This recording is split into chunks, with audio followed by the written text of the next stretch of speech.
this in me. I have this in me because I'm from there. No, I'm going to ask you about that. Okay, then I'll come to that. I'll wait for that question. I'll come to So they had one plane. The Egyptians attacked. Israel had nowhere to stop them. One man got up in a single engine plane and threw soda bottles out of the plane. Soda bottles. Soda bottles. The big old soda bottle you had to push to get the water out. Because when those bottles fell out of the plane, they made a whistle. And when the Egyptians heard the whistles, they thought it was bombs, and they fled. So God saved Israel with soda bottles. This is remarkable. Oh, it is. People don't know that. They had only one plane. One plane, one cannon. And not much besides that from weaponry. Because the minute Ben Gurion made the announcement, the Arab armies attacked. Golda Meir didn't have much time to get, it was such a tight time for them. She had to go to America after the declaration in November, had to come back, they had to buy the weapons. A lot of those weapons didn't come right away. Later, after that war began, they began buying weapons and so on. Some of the planes that were flown from Czechoslovakia had to fly straight into the war. Many of the Holocaust survivors came off the ships and went to fight, having no experience in war. Many of them were killed unnecessarily. Remember when we went to Israel, you saw all the tanks? That area is called Latrun. Latrun was the stronghold for the Jordanian army to keep that street, that road blocked to Jerusalem. So the Jewish population in Western Jerusalem was starving because they were blockaded by the Jordanians. So Ben Gurion had no choice but to send people from the concentration camps straight to the field to fight. But God gave them a victory. Think about the victory with one cannon and one plane in the beginning. They won the war when General Montgomery, the British general who won the war with the Allies, he and Patton and others, said, there's no way. He gave Israel 3 weeks. He said, because when you look at the real picture, 40 million against 600,000, and the 600,000 are not all in the army, a very small portion are fighting. What chances do you have? Zero. If you look at the picture, the natural picture, he said 3 weeks later they'll all be dead. It didn't happen because God was in it. Amazing. And not only did they win the war, they even occupied land that was given to the Palestinians by the United Nations. How did they manage to turn down the offer of Uganda and come here? Let me go back to that. Theodore Herzl had the first conference in Switzerland. In that first Jewish Congress, the British wanted to somehow help the Jews because many of the people in the British government were actual evangelicals. But some of them were not, who wanted to help the Jews, so they offered them Uganda. He accepted Uganda because he never thought that Palestine would ever become a reality. Interesting. All right, so when he introduced the idea of Uganda, the Jews that were in that conference in Basel said, no way, we're not going to do this. They rejected it. And it was a very rough time for Herzl at that time, Theodor Herzl.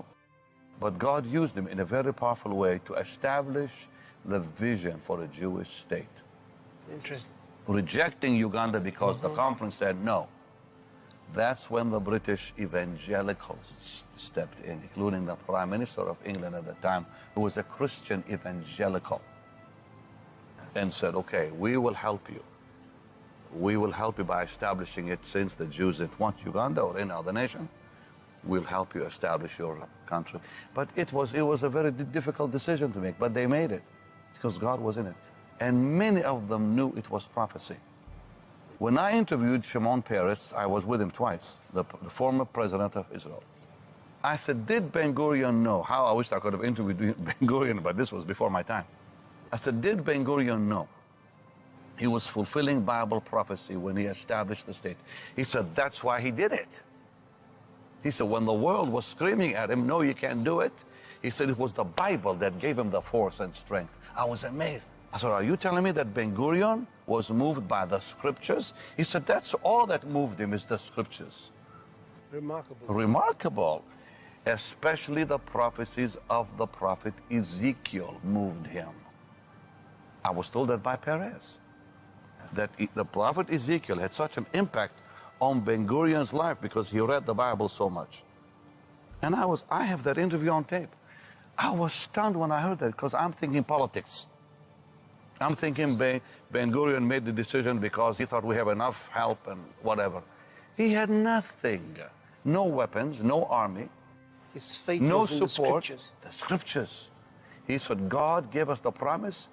In fact, Weitzman said before him, he said, even though the Almighty gave us the promise, we don't know how we'll fulfill it.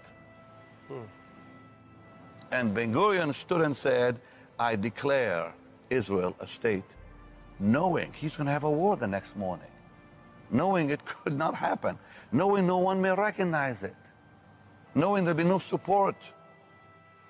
Interesting. But he Now, stood on the word. Yeah. Amazing. Recently, Pastor Benny and I were in Israel, and we visited certain sites, including where he grew up. In fact, his former school, and then he also showed us where he was born. Interesting. Now, lots of things have changed since your growing years in Israel. What was it like then? Tell us about your childhood in Israel and the changes that have taken place. Well, first of all, when I grew up in Jaffa, I was born a block away from the house of Simon the Tanner, which is in the Bible. We grew up, people always ask me, what are you? Well, by culture, a Christian Arab. By origin, Armenian and Greek. My mom's mother was pure Armenian.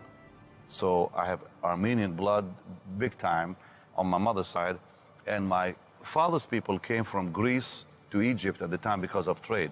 My grandfather, my dad's dad, almost became a Greek Orthodox priest. He spoke fluent Greek, but it didn't happen. His brother was a born-again preacher, of all things, which I did not know when I was, a young man. So when we grew up in a very pleasant environment. I don't remember anything You were happening. born in Israel. Israel, of course. I was born in Jaffa.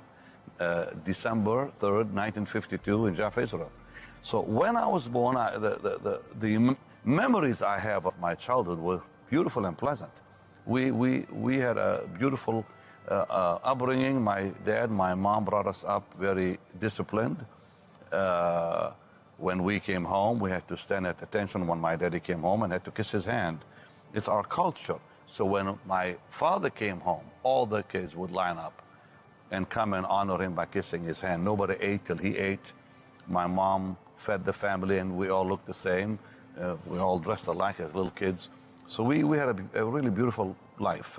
Monday to Friday, school, Saturday on the beach, and Sunday was church, and that's about it. So every week was the same thing. Now, my dad was very involved in the government. We did not know what he did. He had an unofficial position as mayor of Jaffa. So my daddy really was not mayor because it was not official. He was given that position by the mayor of Tel Aviv, but his job really had to do with other things he was doing. It was more of a cover, to be honest with you. So we saw a lot of generals in our home. We saw a lot of people from the military. Moshe Dayan came to our house for dinner. Moshe Dayan was an amazing general of Israel. He won the 56 and 67 war. He was never prime minister. What was he in the office? He became later foreign minister. Foreign minister of Israel. Later, yes. Later. Yeah. Who was the prime minister at the time? At the time it was Ben-Gurion. After Ben-Gurion was Sharet, and then they went back. Ben-Gurion went back to being prime minister. After him came a dear man named Levi Eshkol, and after Eshkol came Golda Meir, and after Golda came Rabin. So it was mostly the Labour Party that was in power. But my daddy worked with the Labour Party, and he was very, very involved with them. So we saw a lot of, like even gold that came to our home and so forth.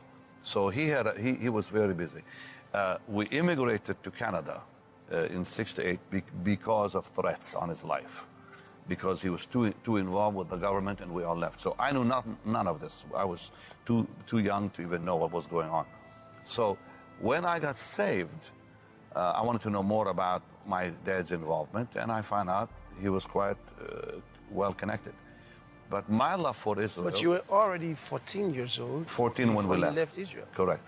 But so I didn't think much about anything in those days. I got saved when I was 19, and when I was 19, I joined what was called the Catacombs. The Catacombs was a large youth ministry under the ministry of Merv and Merla Watson, who wrote many of the Jewish songs we still sing today. Jehovah Jireh was written by Merla Watson, and a whole lot of songs, including one of the ones you sang at the church in South Africa when I was there, written by her. So Merla was very famous, still is living in Jerusalem, a very famous writer. They're the ones who took me in the early days. So I became a part of what was called the Catacombs. They named it after Rome. So I became very involved in Christianity and Christian Zionism when I got saved. Not really even knowing there was such a thing as a Zionist Christian, because the way I see it is, it's in the Bible. God promised the land to the Jews, and that's all there is to it. And it was the land of your birth anyway, so you would naturally... Yeah, but I mean, yeah, but when I lived there, I didn't think about that. Would you believe it if I tell you? I did not even know Jesus was a Jew when I lived in Israel. You didn't know Jesus was a Jew while you were in Israel? No, because nobody told me as a child. Interesting. I had a fight with one of the kids in school. I went to a French school, Catholic French school. And one of the kids in my class, I was probably 10 years old, I don't know, who told me Jesus was a Jew, and I got into a fight with him. I said, no, he can't be Jewish. Because nobody said he was Jewish. I'm thinking the whole time Jesus is Catholic. Okay? So I went home and I said to my dad, I said, is Jesus Jewish? He said, yes. I was in shock, and I was in a bigger shock when he told me that Mary was also Jewish, because I was convinced Mary was Catholic. That was my mentality. You have to understand, Pastor, I grew up in a very religious home. Every day, Monday through Friday, in the morning at 8, we went to Mass. It was mandatory. I got on my knees on the rocks in school, and every kid in that, you saw that, French school, we had to repeat the Lord's Prayer and the Creed and pray to Mary every morning. We had no choice. So you used to be Roman Catholic? Very Roman Catholic. I was taught by the Roman Catholics. So I grew up in a French Roman Catholic school all my 14 years of my life. So think about, I was a kid kneeling on this horrible rock in Jaffa, having to repeat the Creed and the Lord's Prayer and Hail Mary, full of grace. Going through some penance. Very much so. I knew nothing about the Lord, nothing. I wasn't saved. But I knew everything about the Bible because it was mandatory to read it in Hebrew in class and in French, of all things, at catechism.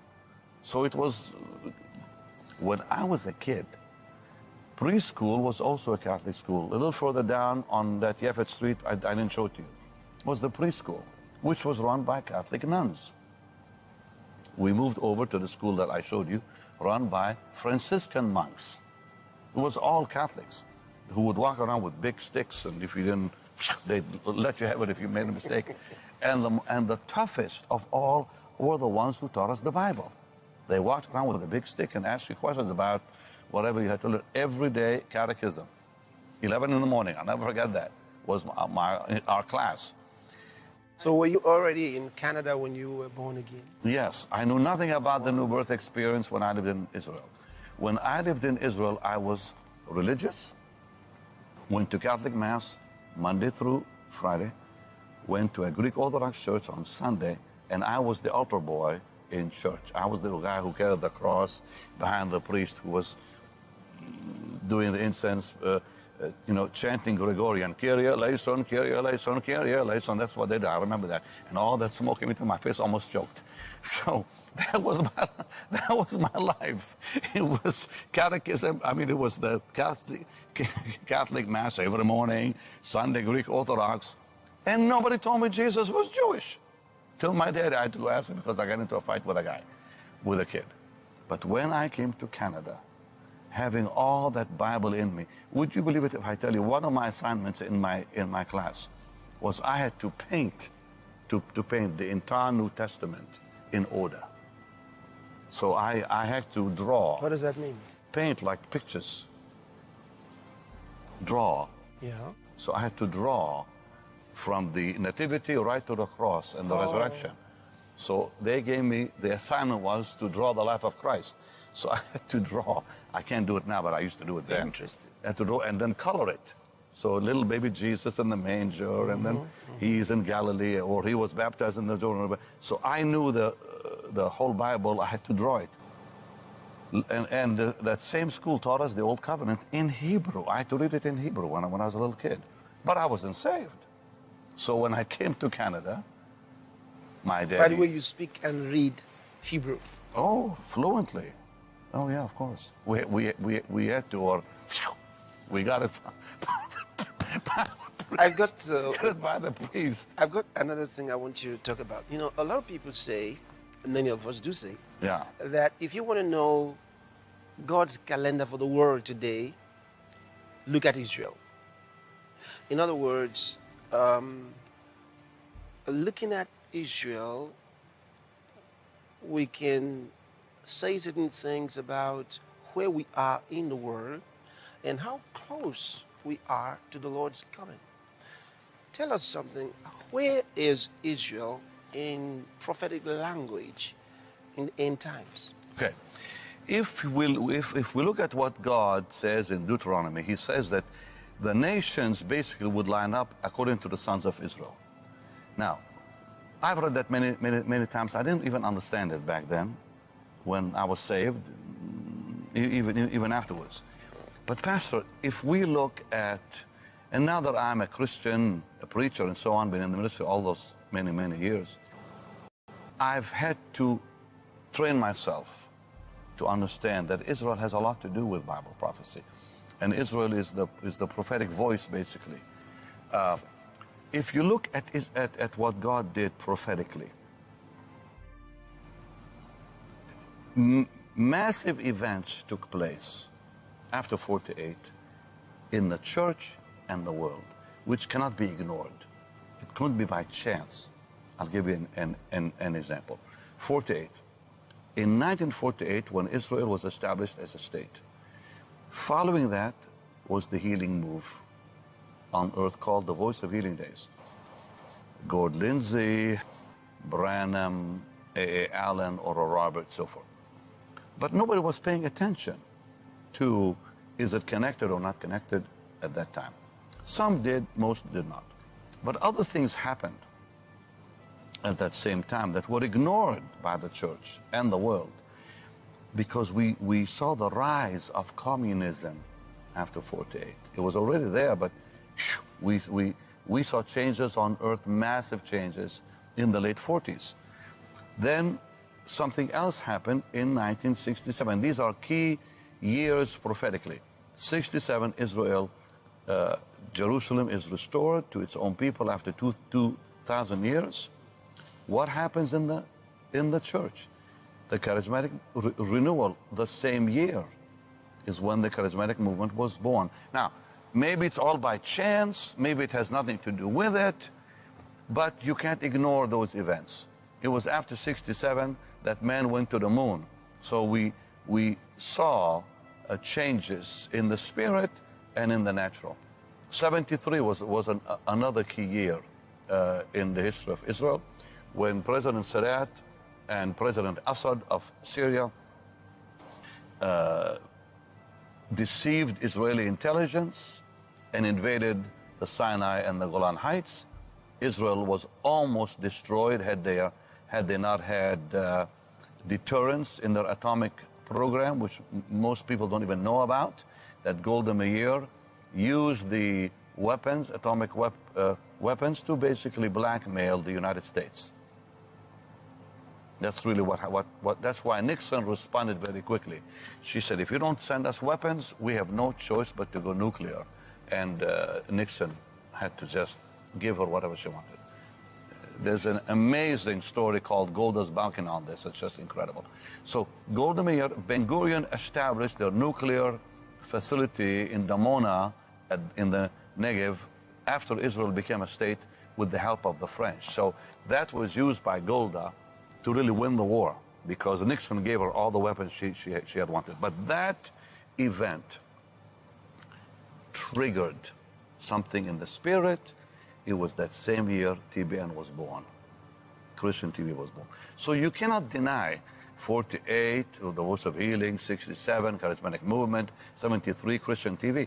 It's just, okay, maybe we say it's all by chance, it's all by chance. There are too many. But too many of them. And then other little details that I haven't even mentioned. If you go back to the Balfour Declaration, things happen in the church, not very, headline stuff, but they happened. Many things were happening spiritually and naturally.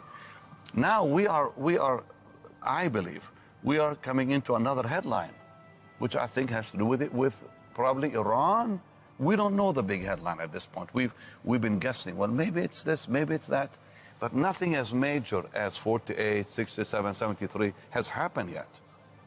But I think we're coming to a very major event in Israel's history that could probably spark the greatest revival on the planet.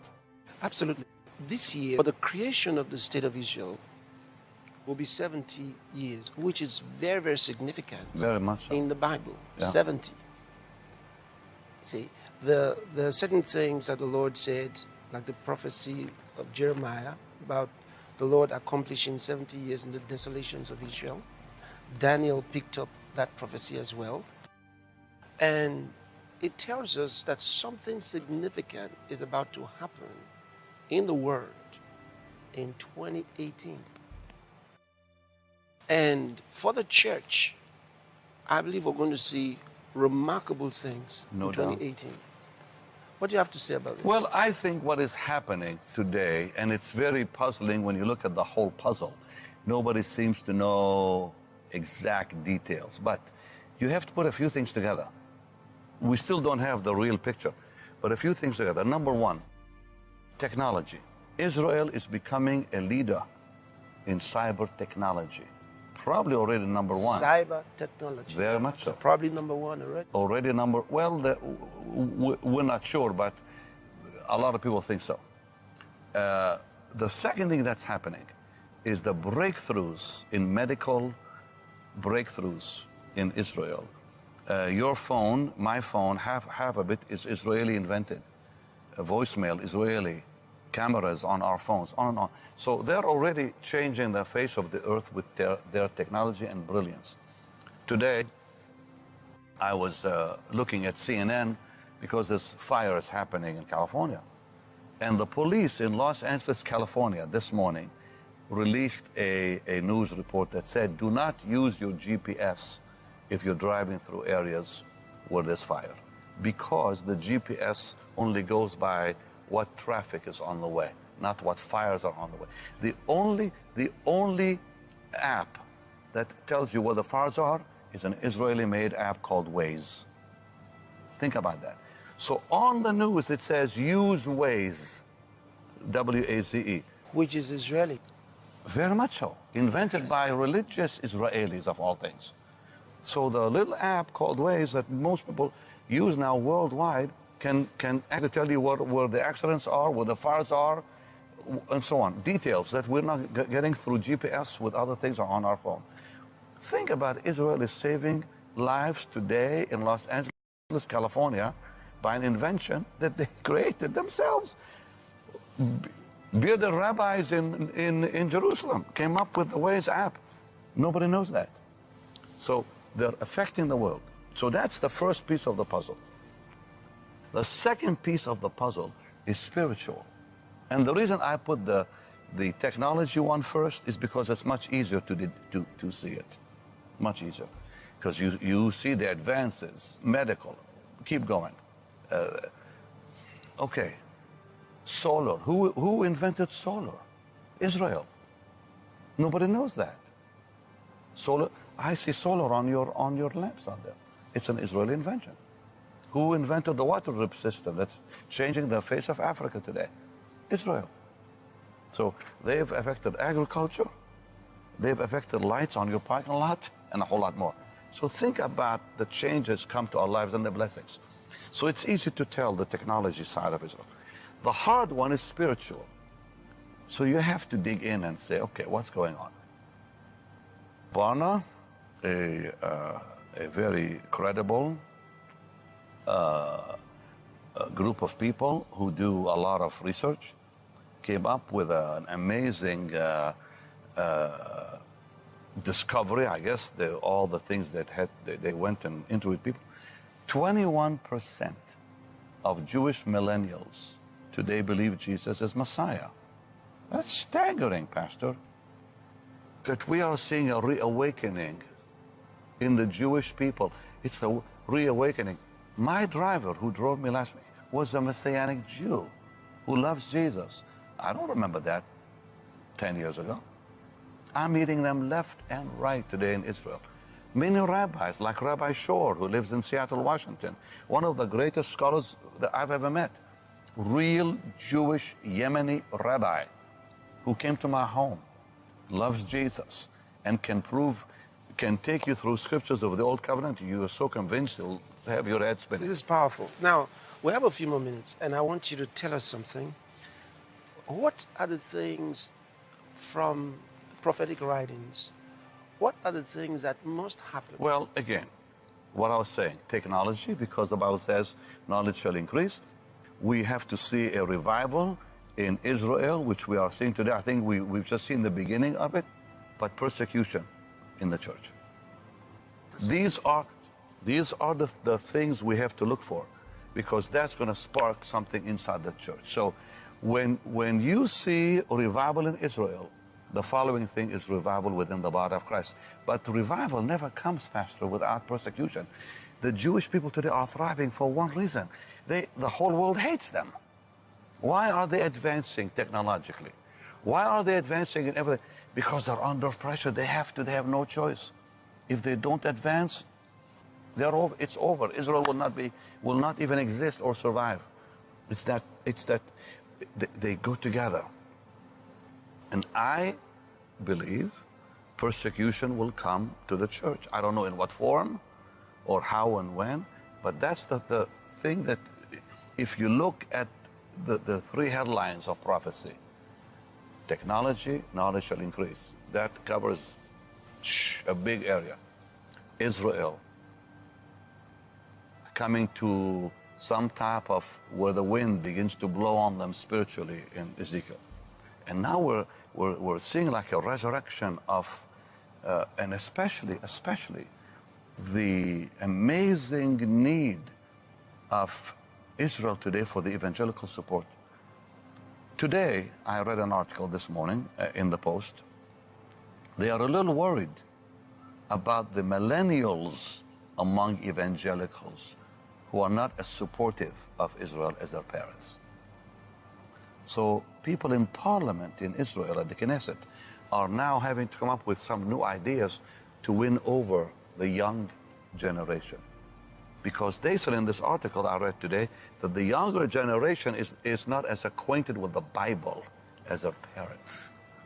The minute you become acquainted with the Bible, you're in. You're pro-Israel. You can't say it any other way. So they're winning them slowly, and they have new things that maybe you and I can be involved with someday and love will. But now we are seeing something amazing. We're seeing an acceptance of the gospel because they see evangelicals are the only, we are their only hope. Look what just happened against Israel in the last few days because of Trump declaring Jerusalem as their capital. Who knows where this is going to go? It could inflame cities all over the Arab world. But still, the solid rock behind Israel today, evangelicals, worldwide. And more so today, according to an article that was written about a week ago, it's not just American evangelicals. The majority of them today are African and Oriental, of all things. There's a growing number of evangelicals in Africa and Indonesia, Malaysia, Singapore, all that part of the world, including India. So Israel is being encouraged, strengthened, because the evangelical vote can affect so much. All right, we'll be back in a few seconds. This is your love world. Now, Pastor Benny, I want you to talk to Christians who live in Israel, Israeli Christians, Jewish Christians. What should they do in these seemingly difficult times where they're placed in this kind of situation with what's happening today? Well, I would say this. First of all, I would say to every Christian living in the Holy Land and beyond the Holy Land, and Arabs that live in that part of the world and other parts of the world, number one, Jesus loves all. Israel is used as the voice of prophecy, but God is not anti-Palestinian by any means. And God is not Jewish. And he's not Jewish, exactly. But to fulfill his plan, he is using the nation of Israel today. And some people, sadly, when you talk Israel, they think you're talking politics. No, no, no. When we talk Israel, we're talking Bible. That's all it is. It's just Bible.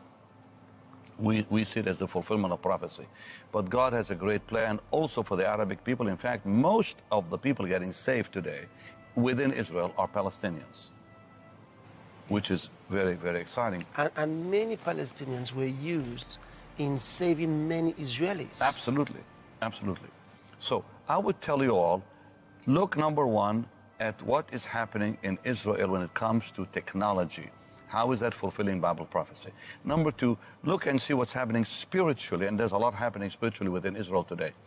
And thirdly, persecution has to come to preserve the remnant.